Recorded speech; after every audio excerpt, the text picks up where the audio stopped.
Bolalar ovqat ham zo'r chiqdi. Shotimiz ham 50 mingdan tushibdi.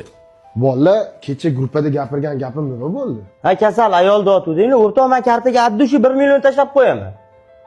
O'rtoq, meni ataganim 600 ming so'm, chin dildan tuzalib ketsinlar. O'rtoq, men oilamni orttirganim 300 ming so'm. Qo'ldan kelgancha-da endi. O'rtoq pulim mashinadan olib beraman. Bo'ldi, xo'p. Boyvachcha, sanchi? Men hech qanaqa pul bermayman. Dembo'li kasalman kampirlarga vash ortiqcha pulim yo'q. Men uni ustiga kenishga bilan uchrashib gostinitsa xizmat qilishim kerak. Voyo, menga qara. Ham indama. Nima jimda olsan, gapir. O'rtoq, qachongacha jim bo'laman? Gapiraman ham. Bu pul seni onangning lichiniyasiga edi. Onang 1 yilda 1 marta lichinni oladi. Bundan seni xabaring bor. Qanaqa befarq o'g'ilsan? Bekor gapirding. Shuni bilib qo'y. Onangni tobutini yelkangda ko'tarib yig'lab ko'z yosh to'kkaningning foydasi yo'q. Tirikligida ota-onangni qadriga yetgan. Bu bitta senga emas, hammamizga tegishli.